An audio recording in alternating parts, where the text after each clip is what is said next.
You're listening to the Today in Manufacturing podcast. Hi, I'm David Manti, and welcome to a new episode of the Today in Manufacturing podcast. With me today are Jeff Ranke and Anna Wells. We each have about 15 years of experience covering the manufacturing industry. Every week, we take the 5 most popular stories on our websites and discuss the implications they might have on the industry going forward. We're going to try going live again, so if you have any questions or comments for the podcast, please make sure to drop those in the comments section below.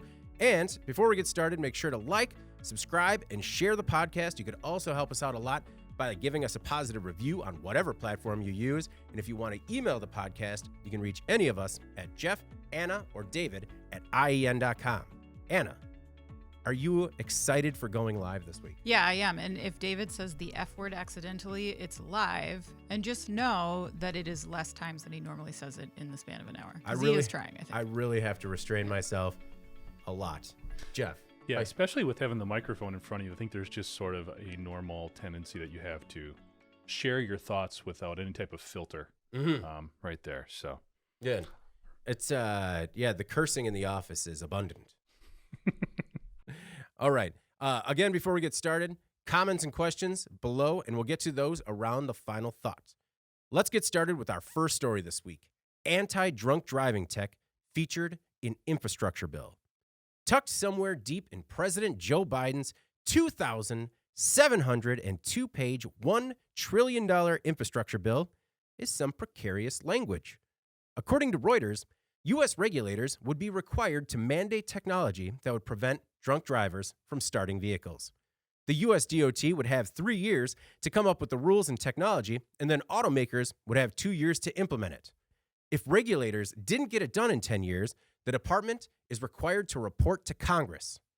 And Jeff, I just was wondering what that report would look like. So in 10 years, they're going to show up and go, we didn't make it. Sorry. Yeah. That's awesome. And then they say what?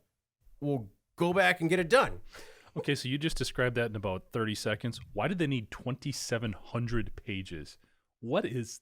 Yeah. How do you do that? You got a lot of important people talking in that document, Jeff. Is that like a bigger font and a lot of spacing? Like it's college rules. College type stuff? Oh, yeah. Yeah. 2.5 spacing. Yeah. So overall, I mean, when we look at the sort of the heart of the story, it's a good idea, right? I don't think it'd be difficult to argue with the fact that if we can reduce drunk driving statistics by using some of this technology, that's obviously a positive thing. Saw one comment on the site wondering what this was doing in an infrastructure bill. Well, if somebody has too much to drink and they create an accident by driving through a pole holding up power lines or taking out a median in a highway, that's infrastructure, and that's cost. So all this makes sense. I just think where I went initially is with how difficult it's going to be, obviously, to implement it if you're talking about retrofitting cars, but then also the reliability of these sensors. Right now, if the tire pressure sensor goes on, the fuel pressure sensor goes on, you've got a temperature gauge that's off, you can still start and drive your car. Okay, if we're talking about implementing technology that will not allow people to start their vehicle because the vehicle is saying you've had too much to drink, whether it be touch, smell, whatever, that has to be so accurate because I just think about, like when we play softball, I'll be in the office till 5:45, 6 o'clock. There's no one here. If there's something malfunctioning with that sensor, do I have to call a tow truck in order to... I mean, how do you start the vehicle? How do you get out of here? I thought you were going to say there's nobody here, so you have a couple.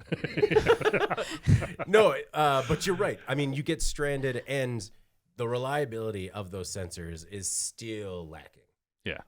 Anna, what were your thoughts on this? I mean, I feel like it's good to prevent drunk driving, but you really got to make sure something like this works. Yeah, that's true. I mean, I think like this is getting a lot of attention, and this is a technology that we don't understand. Because it doesn't exist, right? There's a lot of technology in this bill that applies to things that already exist and are ready to go, like automatic emergency braking, crash avoidance, sensing systems that are reminding you that you left a child in the backseat. All of that is also in this infrastructure bill of mandating these. There's also like those rear guards for the back of trucks that prevent you from, and if you're in a passenger car, going underneath and getting crushed, So I don't know. I mean, I think like let's look at some of that stuff too, and not just like look at this strange yet to be determined drunk driver prevention technology. And there's a lot of good things I think in this bill. I know people hate regulations, but if you look at the change in driver safety during the pandemic, for example, Yeah. like there were The fewer drastic change. yeah, like there were fewer drivers on the road, yet it was a deadlier year than we've had in a while. I mean, we essentially went backwards. And I think that the lesson there is that driver behavior doesn't improve over time. It's not, it can actually get worse, you know, and we know that because we've seen that with like distracted driving and text messaging and all that stuff. We know it can get worse. The pandemic apparently made people speed more. So I don't know. I think if the technology exists that can help us save lives, then let's make it a standard, you know, like by now the automakers are probably just like, whatever, throw it on the pile. Yeah. You know, at this point, what's the difference? Well, it's just the reason I talk about making sure we get it right, because some of those things, like leaving a child in the car, those sensors work. And if if you have weight on those seats, your car is going to beep until, you know, even when you close the door, is an early warning system. But some of those, like the groggy or my car has a tired driver sensor, and it's this cute little cup of coffee that pops up on your screen and says, "Time for a break." And you get asked if you need a break. Yeah, and let's just say that no, I don't need a break, and my passengers sure as hell don't need to see that. Why are you so grumpy? Do you drive you like tired? you need a break? I've actually ridden with you, and you do drive like you need a break. I don't need a break. Sometimes those lines are there as more of a suggestion. I don't think that's why they're there. So, No. but I'm just saying that if a sensor like that, if that cup of coffee could all of a sudden shut down my car, that's a problem. Like, it made me think of interlock devices, which sort of work, but there's a problem with those getting installed. A number of people are ordered to get those in their car, and they never do because there's no oversight for that. It also, the driver attentive sensor, like I mentioned, but in May, so Nissan showed off a new concept car that had multiple anti-drunk driving technologies. And if the car, I was wondering if the car thought you were drunk, and it won't let you operate manually, but maybe it would let you still operate it autonomously. And this system was pretty interesting though, because some of the features included a high sensitivity alcohol sensor on the transmission knob that would detect alcohol in your sweat. And if it detected alcohol in your sweat, it would automatically lock the transmission and immobilize the car. A drunk driving voice alert that sounds through your car's nav. I mean, how terrible would you feel as a human when like you go to shift and your car just goes, "Think you're too drunk, bud." Like, That's the voice. I mean, but it's, Hey. yeah. "Hey, bud, not going to happen, bud."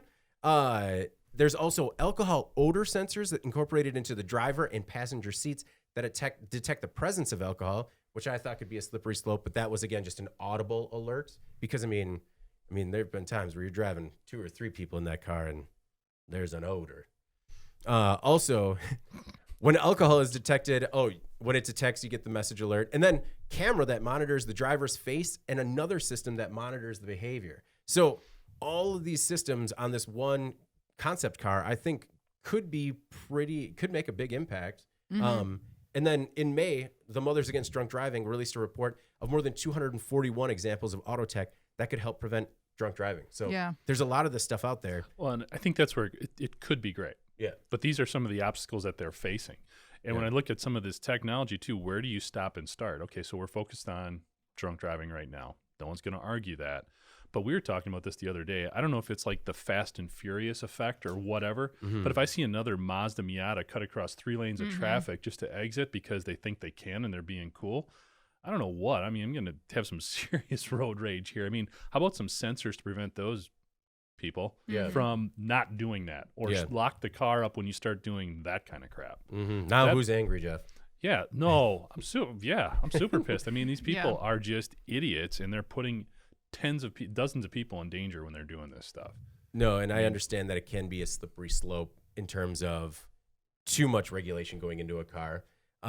It's just too much dependence potentially on technology. Again, automotive sensors just aren't there yet. I mean, I'm sort of saying they could be. I'm just saying when we look at implementing, these are the things we have to be aware of and think about too. They have 10 years, right, to figure it out. That's what the plan is. If your car thinks you're drunk, can you still drive it autonomously, you think? Well, I would think so. I mean, what are your concerns, that it's going to take you to Taco Bell?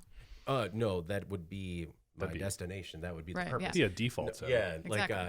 like if the knob recognized I was drunk, it would automatically go and order number 6. I think part of the appeal of autonomous vehicles is that. I mean, like once they can make them super safe. Yeah.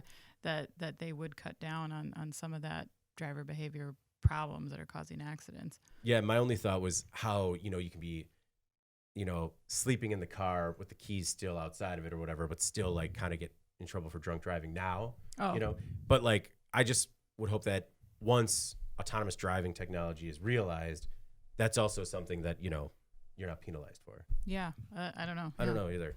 All right. Next story. Ford is going build to order. Ford might be moving away from the traditional sales model. Instead of relying on the more than 3,000 dealerships in the U.S., the company's CEO, Jim Farley, said Ford is, quote, committed to going to an order-based system. Ford has somewhat tested this with online-only Ford Express Buy modules, which sell the Mustang Mach-E.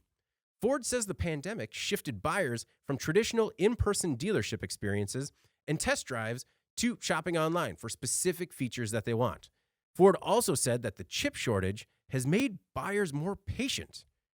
And of all the positive spins I've heard about the chip shortage, Anna, that was a good one.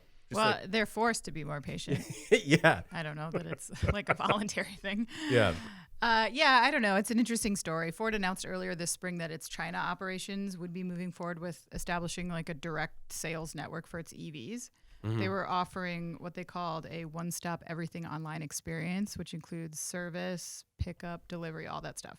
So I think Ford's latest announcement as it pertains to the U.S. market, it kind of stops short of saying that they're trying to like outright ditch their dealerships. Mm-hmm. Though a new article in the New York Times that I saw recently said that millennial buyers are actually twice as likely as baby boomers to buy a vehicle completely online. That's not a surprise, but we've seen Tesla struggle with disintermediation, if you will, though they have been largely successful with their direct-to-consumer model. They've had to kind of get around some like legal things and people not wanting to take those dealerships out of the mix, but they've largely got around that.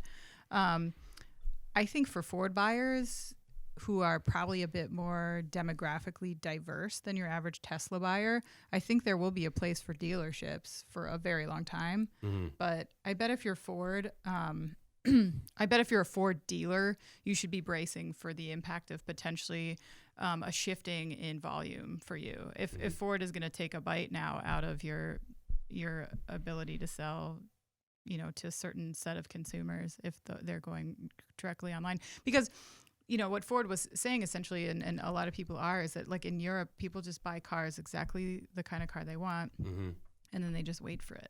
Yeah.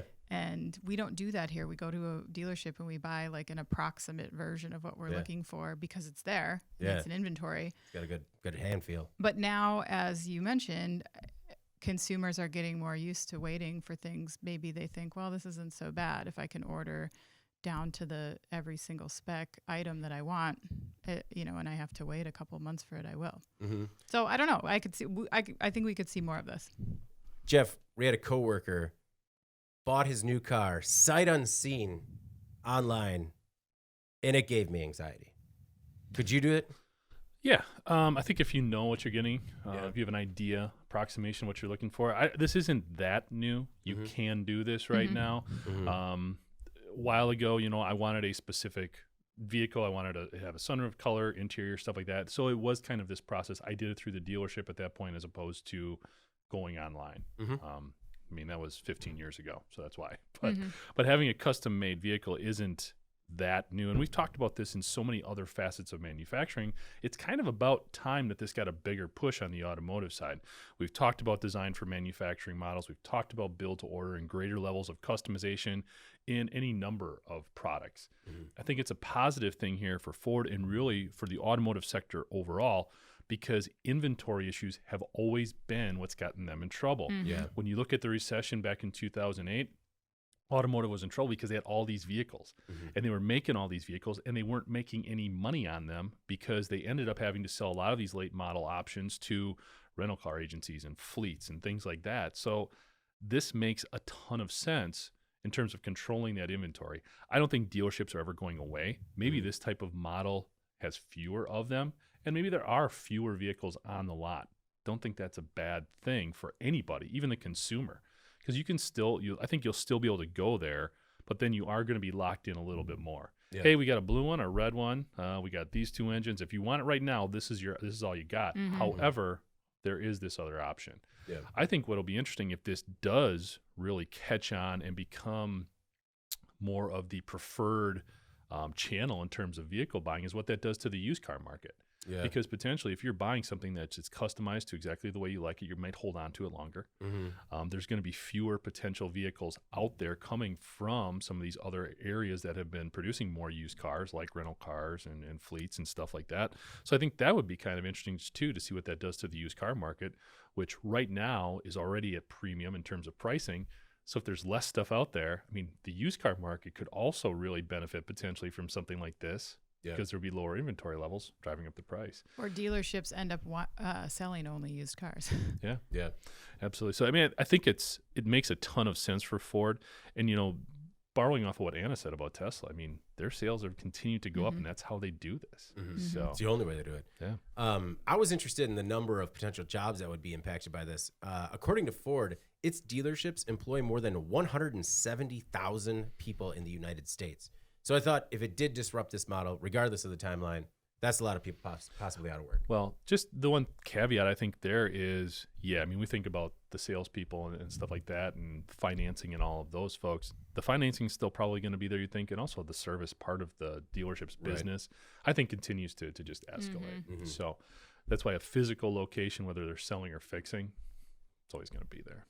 The average sales rep for Ford makes $140,000 annually. I found that staggering. It's a lot of F-150s. True. I guess it wasn't broken down by market, or I didn't go that far down the rabbit hole. But that is not a bad year. That's pretty solid, yeah. Right? I mean, you got voices for that. All right. Our next most popular story this week. The U.S.'s cheapest electric vehicle. Nissan has slashed the starting price of the newest Leaf model by thousands of dollars. However, the title of the most affordable EV in the U.S. still comes at a steep price.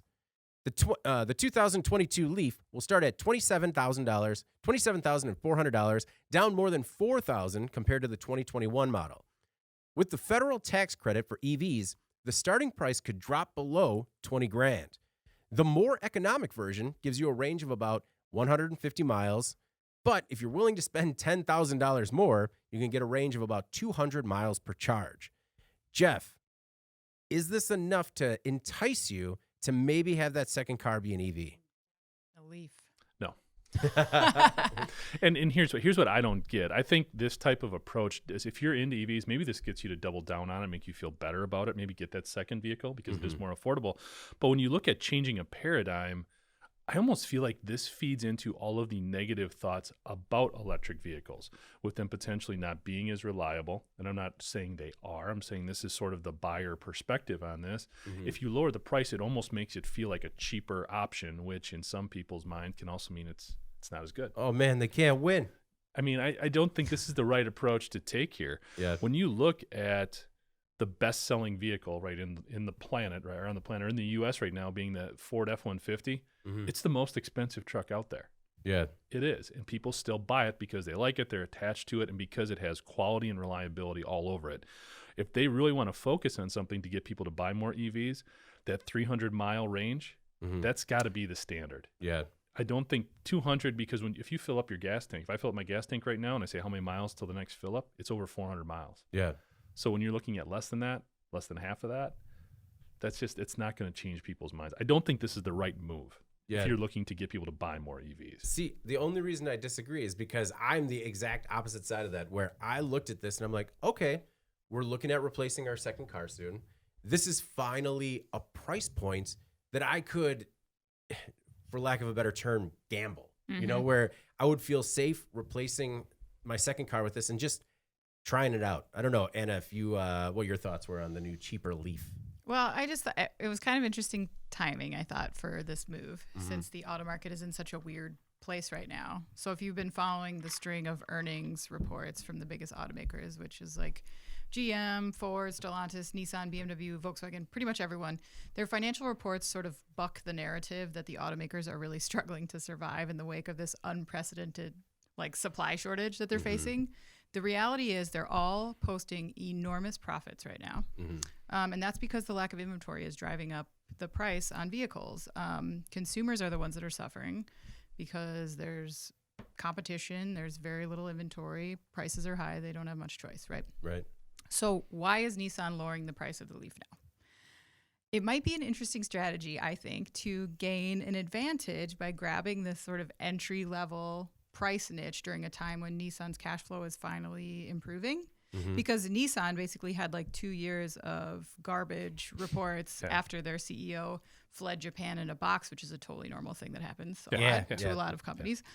But they finally had a good quarter, and they actually raised their outlook. And I think things might be looking up for them right now. So maybe they're looking forward to this flood of EVs on the market, and they're thinking, how do we differentiate ourselves? Let's be the entry price point on this, because nothing touches this right now, right? Right. So I don't know. That's my thought. No, and I mean, that is a very reasonable starting price to make me think twice about it. But again, you guys are already there. Yeah. So you're doubling down. Like now I'm really interested. If you're looking at shifting behaviors, that's where I think this could not be as effective as focusing on things like range. Yeah. Now now quite honestly, if I was looking for I have no prejudice against an electric vehicle, because primarily it's going back and forth to work. 200 miles, that's plenty for what I need. It's just on those bigger trips. Or if you are a one vehicle household. Yeah. Well, and we recently ran a story. I think we ran it yesterday, about how the automotive industry has a huge problem on its hands because, Gen Z is they're not buying or they're not even getting a driver's license. And a big reason they're not getting that driver's license is because they're afraid of the environmental impact. And, maybe a combination of the price point and the fact that this is an EV, maybe that could help sway them a little bit. Well, I think another factor, and we'll see how it plays out. I mean, gas prices are kind of a roller coaster as far as predicting what's going to go on there, but they're up a lot lately. Yeah. So, I mean, capitalizing on that factor as well and sort of throwing that into the sales pitch could also be beneficial here. Right.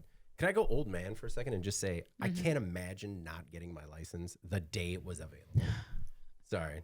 I've got three kids that are right there. One is just not into it right now, and the other two are chomping at the bit. Yeah. So, and I mean, that's similar to what I've heard from other families. Yeah.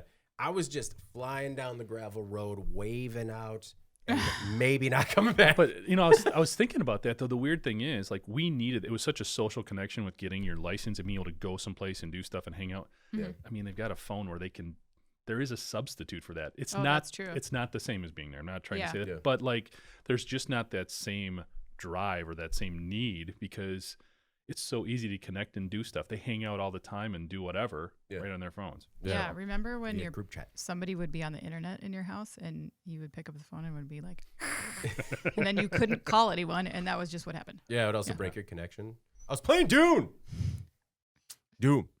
All right. Next most popular story this week. Electric vehicle startup plans $5 billion second factory. Rivian Automotive is an electric vehicle startup backed by Amazon. The company is based in California, but has plans to build a second U.S. assembly plant for some $5 billion. The new plant will include a 50-gigawatt battery cell production operation built in phases, as well as a product and technology center. The plant is nicknamed Project Terra, and it will require 2,000 acres of land.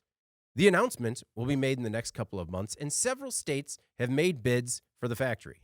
Even though it hasn't been announced yet, they hope to break ground in 2022. Rivian currently has a plant in Normal, Illinois. While Rivian is making an electric pickup and SUV, it still owes Amazon about 100,000 electric vehicles by 2024.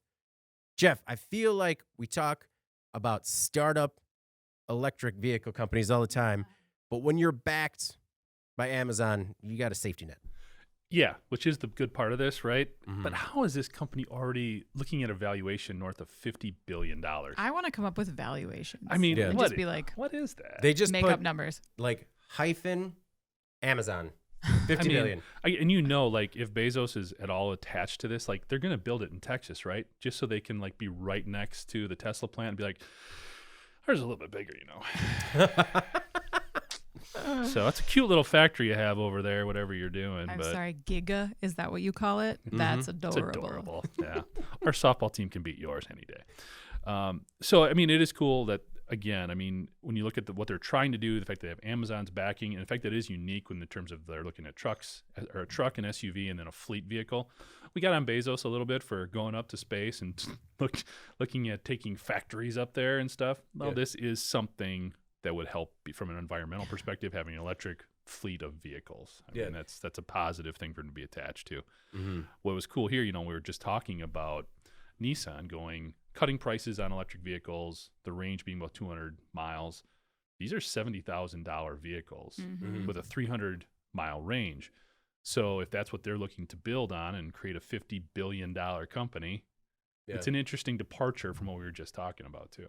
No, I had the same thought too, is that we've spent the last couple of weeks bagging on Bezos. Put your money where your mouth is. And it's like, oh, he put a significant amount there. Okay. Anna, being based in Wisconsin, like, I feel like we're all still pretty leery because we saw how Foxconn went down with the prospect of a new multi-billion-dollar factory coming to town and how it disrupted all of southeastern Wisconsin. Do you get that sort of leery feeling at all, or does this feel like a safer bet, because it has a tangible product? Yeah, the Foxconn thing I think was a little bit more predictable. Okay. Although when I hear the word electric vehicle startup, I think, what could go wrong? What sort of fraud has transpired here? Yeah. I mean, seriously, though, the difference, I think, between Rivian and some of the companies we've discussed in previous podcasts is that they have vehicles that are ready to go. And they're nice. Like the specs of them are great, although to Jeff's point, they are very pricey. I think the other difference between Rivian and your Lordstowns and your Nicolas is that they're a private company still. To me, that helps deflate some of the overhype of these other companies we're encountering, I think, with their maybe premature IPOs that they'd issued before they had their products done. $50 billion seems like insanity to me also. Yeah. But I do think that Rivian might actually be one of the winners here. So hopefully they don't ruin it under the pressure of this insane valuation when they go for that IPO. But I guess the other big challenge I foresee is that when the flood of EVs come over the next few years, that Rivian, I don't know, can they find enough buyers in this price range? Because I know we're talking about people are becoming more accustomed to paying more for vehicles. And we saw that in 2020, that was the highest, individual price point for a vehicle record in 2020. I won't be surprised if we break that record in 2021. So yeah, maybe people are getting used to paying more. However, when there's 50, 60 options and you're in that $70K price range, who are your buyers? I think that could be a challenge for them long term. For now, it's not there yet, but I would agree. I think 2 of the 3 offerings that they're looking at are definitely have a viable option of being successful. That being the SUV and the fleet vehicle. The $70,000 for an SUV, electric SUV, I could definitely see people gravitating towards that if it has all the bells and whistles and it can provide the same type of luxury that an Escalade or a Range Rover or something like that, if that's where it's looking to compete. It's a little bit less expensive than some of those. Where I think they're going to struggle is that truck. Because a lot of, if we talk about F-150s or Silverados or whatever you're looking at, those are work trucks for a lot of folks.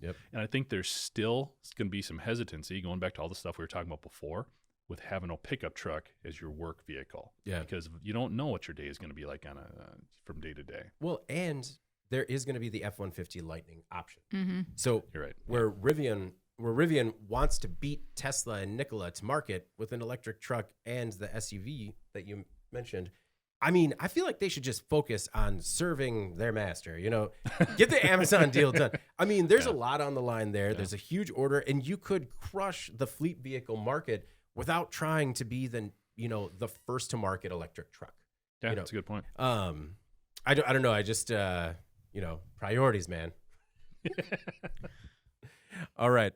Our top story this week, lightning strike sets off massive blaze at railroad tie recycling facility. On Sunday, August 1st, a lightning strike set off a massive fire at National Salvage and Services Selma grinding and sorting operation in Burnsville, Alabama. Lightning hit the facility around 6 p.m., and the fire burned for many days. Thousands of discarded railroad ties were set ablaze, and the fire was so large that weather radar imagery picked it up. The yard typically warehouses thousands of these chemically treated railroad ties, which are ground up and then used to fuel industrial boilers. The ties generally are made of oak and are soaked in creosote, which makes them extremely flammable. Nobody was injured as the company's 25 employees were not at the site when the fire was started, but at one point, the fire became so hot that firefighters had to back away and let it burn, but luckily, rain showers somewhat contained the blaze, or at least prevented its spread. Jeff, do you think lightning started the fire? It sounds that way. I mean, that's what all the reports are saying. There was nobody on site, fortunately, at the time. Nobody was hurt or worse. What is going on, though, with these stories? Now, with these fires, this is the third one we've covered where, again, it was picked up by, like, Weather Service radar because the extent and the scope of it was so dramatic. It was just so big. Again, this is another one where they're worried about particulates in the air and the surrounding communities and everything else. We talked about the Chempark deal in Germany last week, and how all that infrastructure together sort of helped them manage that. But you also wonder, like, if more of this comes together on these sites, these fires are just getting that much worse. Right. And when it comes to fires, I know you're usually the stat guy, so I'm sorry if I'm you're good. trampling here or good. anything, but the last research I could find puts an average of about 37,000 industrial fires per year, which is a huge number. Yeah. But what's also interesting, on a positive note, 37,000 fires, only about 16 deaths per year and about 270 injuries. So for that many, that's pretty low. Yeah. 1.2 billion in damage, though. Right. So you've got these crazy sort of conflicting numbers. And I think what happens, because a lot of that damage is picked up by insurance companies, and because the individual loss is lower, I wonder if there's just sort of a feel at some of these places like, well, it's not going to happen here. We've got people protected. I don't know if there's just sort of enough of an appreciation for what could happen. I'm not saying these folks were at fault, but it's just these fires are so massive when they do hit that if there isn't more that from a proactive perspective that maybe could be done, you can't stop a lightning from striking chemically treated wood. But I mean, kind of like, because at first I definitely think I thought about giving him a pass because of all the things we have seen blamed on an act of God. I mean, that was this. Yep. But I mean, there are preventative measures like airports have to prevent lightning strikes, to have certain equipment set up so that way to steer the lightning away from the giant pile of fuel-soaked wood. Put a rooster up there. Yeah. A rooster. What? Aren't those like those metal roosters that are supposed to get the lightning? That is one method, but I didn't put a rooster on it. Put a rooster up there. Just like a pile of wood and just stick that right on top. Yeah. Okay. Just like, I meant a metal bird, John. No. But no, it's I feel like sometimes you do have to plan for this, but this one, Anna, I mean, it was incredible how it happened. And again, luckily no one was hurt. For sure. When I first saw this story, I kind of went down a rabbit hole trying to figure out what railroad ties had to do with industrial fuel. Oh, yeah. So this creosote I had never heard of before, this wood preservative. And obviously, as David said, it's highly flammable. So the company that operates Selma Grinding and Sorting, where the fire occurred, is called National Salvage. And they send heavy equipment to remove old railroad tracks. And they removed more than 3,000 miles of track across the U.S. Wow. They actually sell used railroad ties that people sometimes use for like landscaping and decking projects, kind of like consumer stuff. But what they don't or can't sell, they recycle. And National has recycled about 5 million railroad ties to be used for boiler fuel, as you said. And that's what's being done in this plant in Selma. But according to National, quote, this job alone, grinding down this wood for fuel, offsets the greenhouse gas and fossil fuel impact of 25,000 people. Well, end quote. Which is interesting. What's that? I believe it. Well, it's interesting because this product is made to burn, and then yet the environmental toxicologist with the Alabama Department of Public Health was calling the smoke from this fire hazardous from several different compounds contained within the site. So, and elsewhere I read warnings that railroad ties treated with creosote shouldn't be used in garden beds or children's play areas because the chemicals can leak into the soil. One website said that they can kill vegetables. Oh. So again, I would be concerned with leaching. Leaching, yeah, exactly. So there's some different spins on like how environmentally friendly this process is. Yeah. I'm interested. I'm not an expert on this. It's just interesting to me that like the company says that this is like a green process basically. And then, the toxicologist is saying like this is a very scary and potentially toxic fire. There was an interesting pause you had there, but you said killing. I wasn't sure where you're going to go, and you said vegetables. I was actually a little relieved. Yeah. Like I was like, whoa. Yeah. Yeah, it just took the chard. No, I was see, I thought the same thing is because, where they stand in probably in the pile, they're quite hazardous. But, we did the story a couple weeks ago about the cement producer, the cement factory that is going to use old tires in Michigan to fuel these boilers. Yeah, old tires. Well, but there's a process around how these are used as fuel, so that way it's not just like you're throwing a tire in your pallet fire in the field, Yeah. There are protections and filters. Can they do something about the smell? Holy cow. I mean, I don't want to be the guy loading the tires or the ground up railroad ties into the boiler. That's a big pass for me. That's like a 3 shower after that job. Yeah, I'm glad they found I'm glad they found a way to do it, but oof, that sounds rough. There was a lot of weird things that surrounded this event. Did you guys see the smoke NATO? So from the ashes, this weird, huge column of smoke that they were calling a smoke NATO appeared, but it's not a tornado. It was like they said it was like a dust devil, but the one that was made out of fire and smoke. Well, this site, I mean, if you get a chance, watch it on the site. Just the footage, it was creepy. I mean, it was incredible. It looked like Armageddon. I mean, it was just... Well, can we talk about that footage for a second? Who was the person with their phone out in the golf cart driving towards the flame, just like, burning hot? It burned for a couple days. Yeah. I mean, it wouldn't go out, and like where it was done burning, it just looked like a ghost town. I mean, it looked like a war zone or something. It was crazy. David, there's always that person everywhere. True. Everywhere has one of those persons. That's why there's always footage now. Yep. The other thing is that you had mentioned it earlier, but we had talked about like on-site emergency personnel that some of these factories have. This is an example of where the fire was fought by many different volunteer fire departments. And, when people don't have those resources in-house, it's great that some of these areas provide these services to put that fire out, because I know there are parts of the nation that wouldn't be possible. Yeah, that's terrifying. All right. And they were actually helped because it was raining a little bit too. Right, so it could have been worse. Can you imagine that? Just like, well, at least it's raining, otherwise we're going to lose the town. What? Yeah. All right. Let's move on to In Case You Missed It, where we discuss stories that maybe weren't the most popular on the site, but still stand to make a big impact on the industry going forward. Anna, let's start with you. What is your In Case You Missed It this week? Sure. So Cleveland Cliffs, one of the biggest steel makers in the country, has announced what it's calling the most generous vaccine incentive program in the world. And I don't think this is hyperbole. This is definitely probably the best one that I've seen. So I think it's smart because it's not just an individual cash incentive. It's Cleveland Cliffs is offering workers a $1,500 bonus if 75% of the workers in their facility are vaccinated. Okay. And that bonus reaches $3,000 per individual if your site gets to 85%. Wow. So no word yet on how it's going. The company has given workers until August 21st to show the HR department proof of vaccination.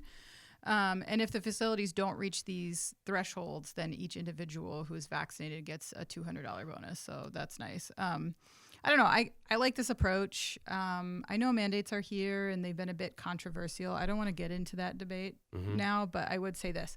If you're a business owner and vaccine campaigns are important to you, as they are for many businesses who worry about both the health and economic impacts of outbreaks, consider something like this. I know it was expensive, but it's a one-time cost. It's probably worth the investment if you think about what how much it costs for like downtime. Well, yeah, exactly. And, I think if you make it a little bit more of a no-brainer for your workforce, then maybe you get some of those folks that are on the fence that wouldn't do it for like $100 or a beer or whatever. Yeah. I mean, it really, they went like all out on it. So I'm really interested to see what happens when we find out hopefully they'll report the results of this campaign at the end of the month. No, I definitely like this as well. It was inspiring because it's not only team building, But it's also, you heard about all the incentives where it's like, we're going to give you a half hour off.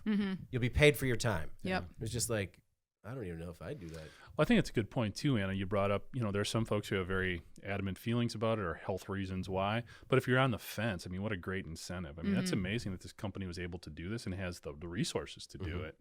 But like you said, David, they're probably looking sort of at the ROI on it too. Yeah. So Yeah. Well, cool story. You said that the other week, like the average like downtime per hour is like $1 million at some facilities. In auto, right? In auto, yeah. What is it if they get to 85%? They get the $3,000. Yeah. All right. Well, 75% is 1,500. 85% is 3,000. Okay. It's a lot of money. Yeah. I mean, I think we're at 100% here. So we get boss man in here. Yeah. Let's talk. Fly that up the HR poll, see what happens, huh? I'll give it my best shot. I'll have a couple drinks first. I think he needs a couple as well. Oh yeah, no, we'll get it on the loose. napkin. Yeah. Get it on the napkin. All right. Mine, in case you missed it this week, was a story that came out today. Crisis averted as an oil rig decommissioning goes bad, and the footage was gnarly. So on July 5th, 3 workers were nearly crushed to death by a 200 metric ton platform while it was being dismantled off the coast of Western Australia. These technicians were working on a decommissioned Santos oil rig when a crane removing the topsides began to swing out of control. The workers were exposed after they took the top platform off of the oil rig. They were clinging to the remaining steel column below as like debris was raining down on them. The workers were planning to remove the platform in 2 steps. First, they were going to use a torch to cut through most of the steel column, and then the crane would hold the weight of the topsides while the crew cut through the rest of the column. Well, it didn't go according to plan, and as soon as they cut through it, it just started swaying wildly. Jeez. It was incredible footage, and luckily no one was hurt, likely because of the crane operator's quick thinking. So reportedly, the crane operator did everything he could to move the topsides as far as he could away from people. It still caused it to swing and debris to fall, which there was also people on the boat that were at risk of you watch this video and the debris looks tiny, but then you compare it to the people and you realize it's like truck-sized debris. Right, yeah. Jeez. So the topsides weighed 440,925 pounds, and the company still has 17 more of these structures to go. So it's going to be over the next 5 years, and they have to hold off, until the investigation figures out what went wrong. But this was incredible, and it was just due to a worker's quick thinking that, likely quick thinking that everybody kind of made it out. And I thought that was an incredible story. Yeah. You talk about a worker shortage. Who wants to do the job of dealing with the rest of these? We've seen a lot more of these extreme jobs. I mean, unfortunately, I was exposed to them as a result of the injuries that take place. The people that work that are underwater maintenance men in scuba gear that wind up kind of getting sucked into fans and vents sometimes. But they do incredible work in incredibly dangerous situations. And you see them gearing up and you're like, thanks for doing it, bud. Yeah, man. So was this more just an unexpected circumstance, or was it the wind and the weather that had the bigger? I don't know. They haven't figured that out yet as to why. Because part of me thought maybe it was part of the crane operator that it started swinging. I think it was also wind. But it's weird because it just pops right off and then just starts going. Well, because it's not the same, but it reminds me of that story we had in the Gulf of Mexico where they were going out with that boat, with the rigging boat. It was like a temporary rig that they were using or something like that. And it capsized and folks died and stuff. So the fact that this crane operator was able to figure it out, I mean, what a relief. I'm sure it's a mix-up because the crane, was on another vessel, like a vessel that is made specifically for this to have a crane capable of moving this heavy equipment. But it is, I encourage you to check it out because it is gnarly. Gonna need a bigger crane. Good. Well, I mean, that's what I thought. And also the fact that there's just 3 guys out there that are just like, think we got her. We don't. I can't think of more terrifying things when a house is essentially above you swinging freely. Yeah, it's kind of like I got hooked on this Netflix show Big Timber where they're cutting down these huge trees up in British Columbia. And it's kind of, not the same, but similar dynamic. You see these guys sitting next to these massive trees. Oh, God. Like it's going to fall right there. And when it kind of doesn't a little, they're freaking out trying to figure out which way to run. Scary. No, it is the people that do that work. I always, I love to, cut down trees and do lumber up north casually. And I was like, at one point, like, maybe this is a career I could find myself in. And then I watched some of these and I'm like, definitely not. Yeah. It's definitely not for me. Oh, yeah. David's new nickname is Big Timber. Yeah. All right. No. What, Davey Woodside? Big Timber is going to work better than Davey Woodside. Either way, I'll get the jerseys made. Jeff, nice. What is your in case you missed it this week? So I have to give some credit to podcast contributor Andy Zoll for sort of bringing greater attention to this story, because it's a good one. It probably would have caught my eye anyway, but like he was very passionate about this. Some of the content here, and I agree with him because Molson Coors has decided to discontinue 11 of what they refer to as their economy beers. Economy beers. Economy beers. College kid beers. So the list here, there's a lot of like malt liquors, which can understand maybe those aren't real popular right now. So the 11, first of all, Milwaukee's Best Premium. Now, I never knew Milwaukee's Best had a premium. What does premium mean? It means a maroon box. I mean, God bless them. Milwaukee's Best, you couldn't get a cheaper quarter barrel in college. So, it had its place. So here all this time, we didn't know there was a premium option. It was probably like $2 more. Till it's too late. Yeah. Get out there and no more it. Milwaukee's Best Premium. Mickey's, fine malt liquor is going. There is something called Keystone Ice was another one. Now, I thought ice beers were like a fad. Like, I thought those were done. Yeah. Like anyway. When Big Dog died, that one, or Red Dog. That went away with it. But apparently, no more Keystone Ice.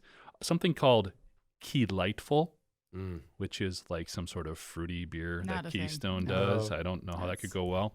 Ham's Special Light. First of all, I didn't know Ham's had a light beer, but they also have a special light. Now, they used to. Henry Weiner's Private Reserve, which was like a Northwest brand, apparently very popular, like in Oregon, Washington.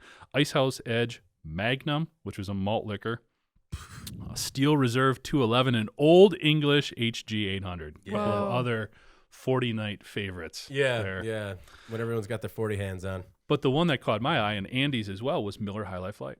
That's one that they're discontinuing because that was a staple. I can remember when that was on sale for like $4.99, we would get like 10, 12 packs and just stock up, and we drank that for a long time. So, you bummed? More Miller High Life Light. Hoard it. Find it. Yeah, have to find it. You're going to drink hard seltzer, and you're going to like it. You don't have a choice. No, too many bubbles. Oh, my God. Too many bubbles. So yeah, Andy and I are both mourning the loss of Miller High Life Light and a little piece of our college memories, I guess. Yeah. That is well, sad. Luckily for everyone in college, there will always be the $2.99 24-pack. Natty Light. Yeah. No. What is it? I'm not going to remember it. But our neighbor used to always just have bags of it. It was like Mountain something. Bags? You don't buy beer in bags. Oh, no. Those were where the cans were. Oh. Just like you'd wake up and there'd be the can outside the door or the bag outside the door. And you're like, he had a hard night. Like, I can't believe how much Busch Light my friends drink. Yeah. I just can't handle it. It's just not for me. But it's an inexpensive beer and apparently very popular. Well, before we move to final thoughts, we do have some comments from our viewers that are watching us live. Jesse Sorensen really liked the put a rooster on it and says she's going to start working on merch. I mean, thanks, Jesse. I agree. I will wear it. Yeah. Today in manufacturing, put a rooster on it. Put a rooster on it. It's just the general catch-all solution. It just needs to be Anna pointing at the rooster on top of the logo. I don't know. We'll workshop it, Jesse. It's a weather vane. Yeah. Yep. Oh, man. Is David wearing a T-shirt on air? He wears a button down to mow the lawn. Oh. I do. No, it is a mock turtleneck. Thank you. I would never wear a T-shirt on air. No judging. What a black polo shirt. That was a good comment. And just to clarify, his name is Big Timber now. Oh, sorry. This is the official Big Timber mock turtleneck. Jesse also has some other comments. No need to share those. It's not in 4D, Jesse. There's nothing to smell. All right. If we don't have anything else, thank you guys very much for contributing to the live show. We do encourage people to ask more questions, pitch merch ideas. Love that. That smell is old grease, but that's an inside joke. Let's move on to our final thoughts this week. Anna, What's your final thought this week? I would like to go back to something that you said earlier, smoke NATO. Yeah, and smoke just NATO. humbly request that we stop tagging NATO at the end of words. Can we stop it? Yes, we should. But look at this. That is a smoke NATO. It's no. I understand. It's a lot of smoke swirling around. Let's just. I think you just gave Tara Reid an idea for her next movie. Yeah, Smoke she's NATO. gonna need it. We'll see, Anna, when they were writing the headline, a lot of smoke swirling around. Didn't ping the SEO. Here in Alabama, a lot of smoke swirling around. As you can see it, a lot of smoke. So we're just gonna invent a word, and it's smoke NATO. Exactly. Yeah. My God, it's a smoke NATO. I disapprove. Put a rooster on it. Oh, Put a rooster on it. I hope that's your tagline. All right. My final thought is, I don't know if you guys have had a chance to see the movie Nomadland. That's a gem. Please do that. It'll change you. It'll warm your soul. And this week, as a result of COVID, a lot of us lost people during the pandemic. And a lot of us finally had a chance to say goodbye to a good one on Saturday. And that was good. So it's nice that people can get together now and, grieve with one another. Jeff, what's your final thought? That's a tough one to follow. I guess the one thing I was just going to note, I told you I went to an indoor shooting range the other day, and it was kind of interesting how much more safety conscious they were. I think there's a lot more people coming in there with the pandemic, limited things to do, maybe doing a little bit of that. So it was kind of an interesting potential byproduct of people who maybe hadn't been around firearms as much. They were definitely being more careful in terms of protection, spacing, all of that kind of stuff, making sure it was just a safer, better environment, which for me made it more enjoyable. So it was kind of cool. I was curious with the ammunition shortage, were people, because previously when I have gone to shooting ranges, people were not watching out for how much they were shooting. There was buckets of .22 ammo that they were going through. Were people being more mindful, or were you guys more mindful of how much ammo you were using, or did that not come into play at all? Yeah, definitely. Absolutely. I mean, it was weird because I was talking to the guy a little bit because I was looking for .22 ammo and they had some. So I bought some, and he was just saying how it transitioned. Like early on, it was like a lot of like for handguns and stuff that, more protective type stuff. And now it's transitioned more to target shooting. Yeah. So there's been a run on it. So there's just, less available just because all the stuff we've talked about in terms of supply chain and semi-drivers and all that good stuff. They ran out of handgun ammo, so that's why they're just buying everything on the shelf.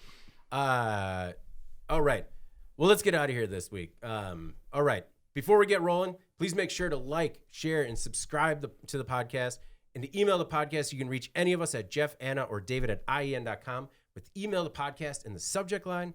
Also, if you want to subscribe to our daily or weekly newsletters, we'll make sure that we'll get it into your inbox first. Unless you watch it live, that's the best way to watch it. And then you can participate. I kind of liked it. I enjoyed the a little bit live. Sure. Yeah, I don't know.